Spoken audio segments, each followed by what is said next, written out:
पराकृष्णपद्वन्तं परं ब्रह्मणराक्षसी सौन्दर्यसार सर्वस्वं वन्दे नन्दात्मजं महो प्रपन्नपारिजाताय तोत्रवेत्रैकपाणये ज्ञानमुद्राय कृष्णाय गीतामृतदुहे नमः। वसुदेवसुतं देवं कंसचाणूरमर्दनं देवकी परमानन्दं कृष्णं वन्दे जगद्गुरुम्। वंशी विभूषितकरान्नवनीरदाभात् पीताम्बरादरुणबिम्बफलाधरोष्ठात् पूर्णेन्दुसुन्दरमुखादरविन्दनेत्रात् कृष्णात् परं किमपि तत्त्वमहं न जाने। हरि ओं नमोस्तु परमात्मने नमस्ते नमो नमस्ते।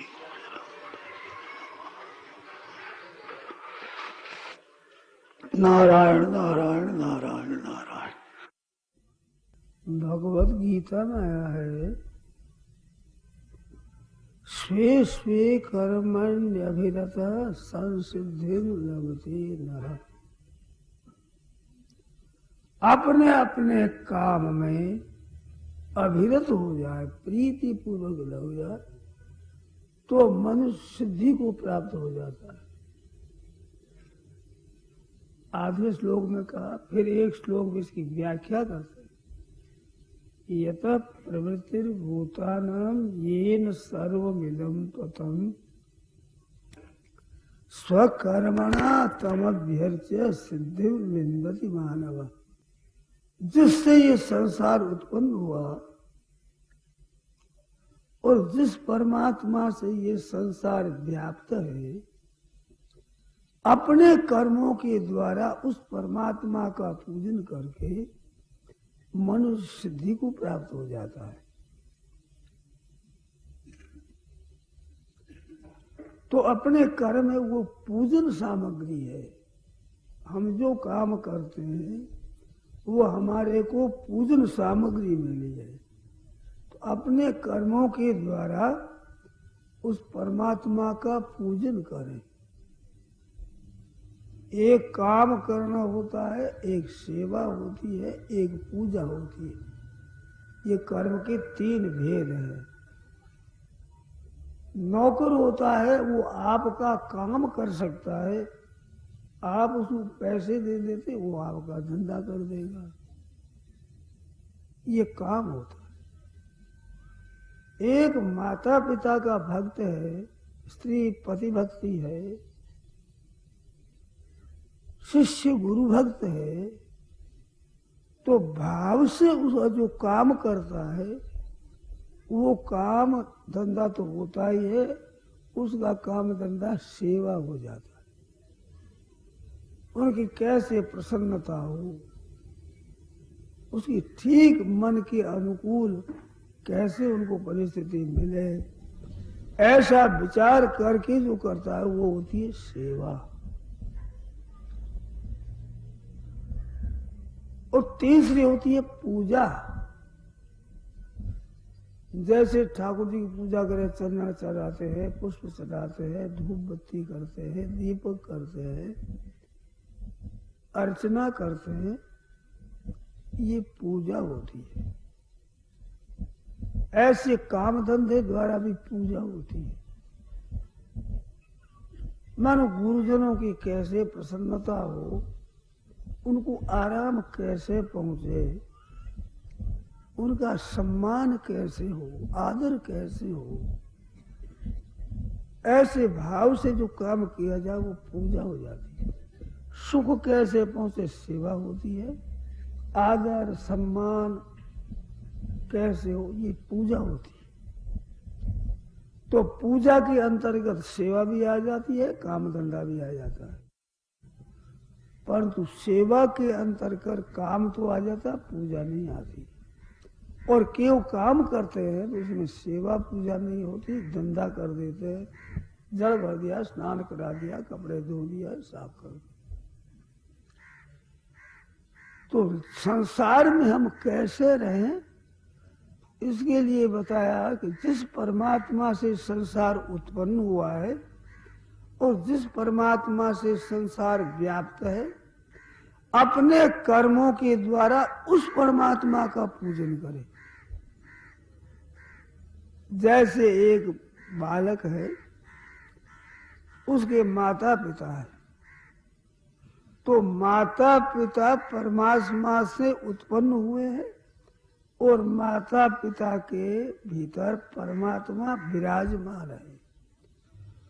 उस परमात्मा की दृष्टि से उनका पूजन किया जाए, अर्चन किया जाए, उनका कोई भी काम किया जाए तो परमात्मा की पूजा से ओतप्रोत हो, सेवा उसमें होगी, काम होगा ही। तो इससे परमात्मा की प्राप्ति हो जाती है। काम सांसारिक है, जैसे हमारी बहना माताएं रसोई बनावे तो भाव ये रहे कि ठाकुर जी की भोग लगाना है, सब में परमात्मा परिपूर्ण है, उस परमात्मा की प्रसन्नता लेना है, भोग लगाना है। जहां परमात्मा की भावना हुई वहां रसोई में शुद्धि आ जाती है। रामायण में कौशल्या माँ पूजा हेतु कीन स्नाना, पूजा के लिए पदार्थ बनाने लगी तो माताजी ने स्नान किया। अब रोजाना स्नान होता ही था, सीधी बात है, शौच स्नान नित्य कर्म वो तो होता ही है, परंतु भगवान का पूजन करना है, उसके लिए स्नान करके शुद्ध कपड़े पहन करके और वहां चौका बर्तन देकर ठीक तरह से करके उसका रसोई बनाना है कि ठाकुर जी की पूजन करना है, यार भगवान की प्रसाद बनाना है। भगवान की जहां मन में भावना आई कि पवित्रता स्वतः आने लगती है, स्वाभाविक निर्मलता आने लगती है, तो कि दोबारा स्नान की क्या जरूरत थी। तो बालक होते हैं ना, वो माँ का दूध पीते हैं, तो माँ का दूध पीते तो वो मुंह से पीते हैं, तो उतना अंग जूठन हो गया ना, अशुद्ध हो गया। ऐसे काम करते हुए अनेक जगह की स्पर्श आदि होने से अशुद्धि आ जाती है। तो स्नान की मन में आई क्योंकि शुद्ध होकर के ठाकुर जी का प्रसाद बनाना है।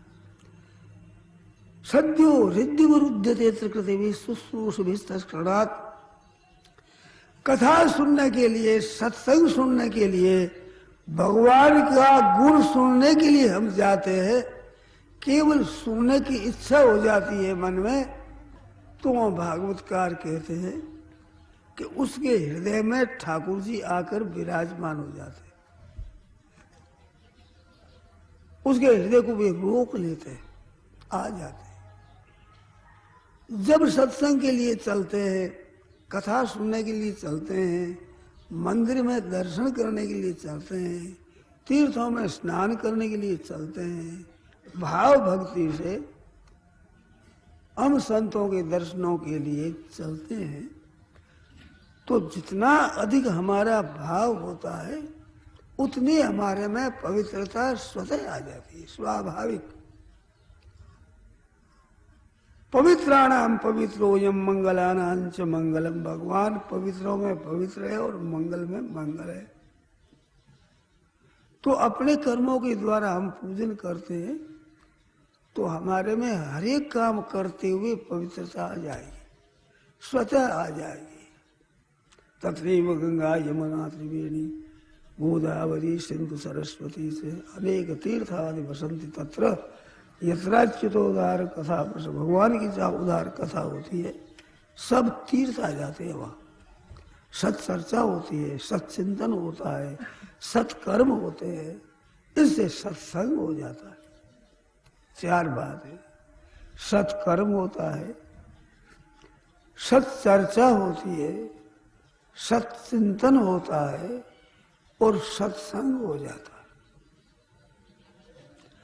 सत्कर्म वे हैं जो निषिद्ध न हो और विहित हो, और शास्त्र ने आज्ञा दी है कि मनुष्य ऐसा करना चाहिए परमात्मा की प्राप्ति के लिए, अपने कल्याण के लिए। ऐसे व्रत है, उपवास है, तीर्थ है, व्रत है, अनुष्ठान है, सेवा पूजा ऐसे करना चाहिए। वो करने हैं तो वो सत्कर्म होते हैं। और भगवान की लीलाओं का, गुणों का आप जो चिंतन करते हैं वो सत चिंतन करते हैं। भगवान सत है। 17वें अध्याय में ओम तत्सत इति निर्देश ब्रह्मणः, परमात्मा का ये नाम बताया है। तो भगवान के साथ संबंध होने से वो सब क्रियाएं सत्कर्म हो जाता है। सत्चिंतन और चिंतन लगाने से सत्चिंतन हो जाता है। और भगवान की चर्चा करते हैं। मत चित्ता मद्गत प्राणा बोधयंत परस्परम कथयंत मांग नित्यम तुष्यंति च रमन्ति च। मत चित्ता मद्गत प्राणा, चित्त भगवदगत है और प्राण भी भगवदगत है। माना अपने जीने का मतलब क्या है? भजन से मतलब है। तो जीने के लिए जो अन्न जल वस्त्र आदि सेवन किया जाता है वो जीवन धारण करने के लिए, जीवन धारण भगवान के लिए, भगवत भजन के लिए, भगवान की तरफ चलने के लिए। तो संपूर्ण क्रियाएं परमात्मा की प्राप्ति के लिए करते।